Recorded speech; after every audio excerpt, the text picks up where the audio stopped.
If you always buy fermented porridge because you enjoy that sour taste on your tongue, in this recipe I'm going to be showing you how to ferment your porridge at the comfort of your home, and it's going to take around 1 to 3 days at most, and you'll have some delicious fermented porridge or sour porridge. So fermentation is the process whereby microorganisms such as yeast and bacteria break down food into energy and produce carbon dioxide. You'll need 3 tablespoons of your millet flour, which you can also buy from the supermarket if you can't access from a cereal shop. Then you're going to add in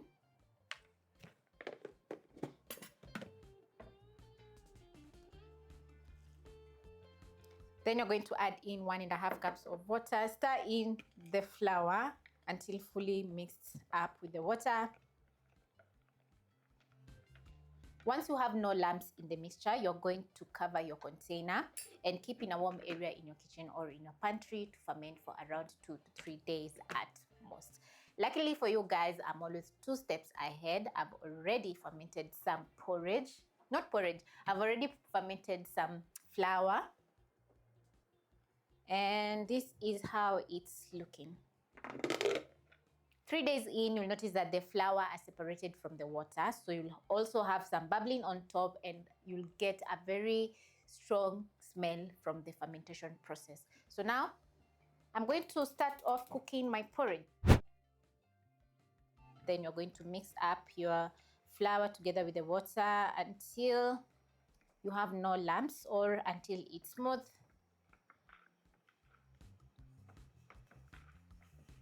When perfect, you're going to transfer to your pot.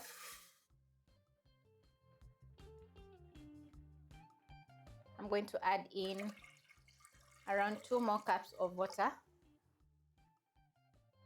It is very important for you to continuously stir your porridge until it comes to a boil so that you don't get some lumpy porridge, which most of us don't like.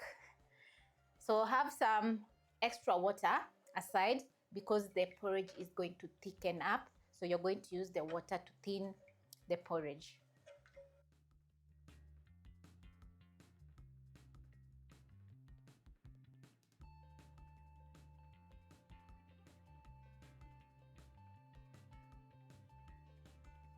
A few minutes in, your porridge will start thickening up, so you'll gradually add in water as you mix up using your wooden spatula so that the porridge doesn't form lumps.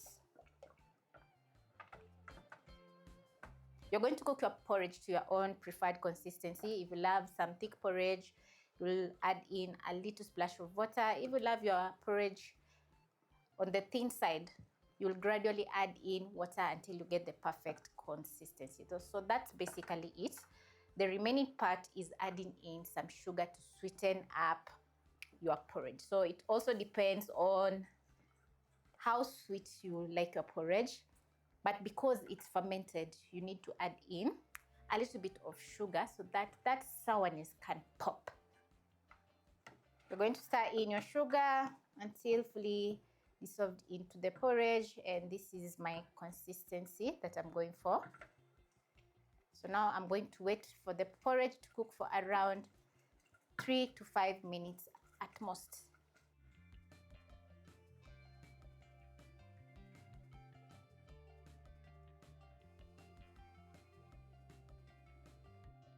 As the porridge is cooking, you'll notice that it thickens up once more. So you're going to add in a splash of more water so that you can get the perfect consistency. If you're going to be cooking some thick porridge, you'll notice that the porridge pops from the pot. So be very careful because the porridge is super hot and you don't want to have a nasty pan. Altogether, just be careful because the porridge is very hot, whether you're cooking thick or thin porridge.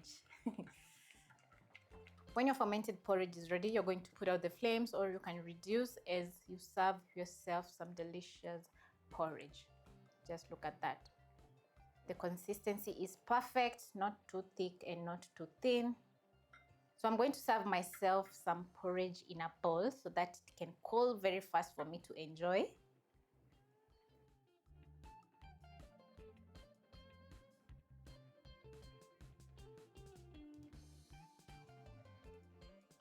This recipe is for around 3 people, so you can transfer the remaining porridge to a vacuum flask, or you can serve so that everyone can enjoy some delicious fermented porridge.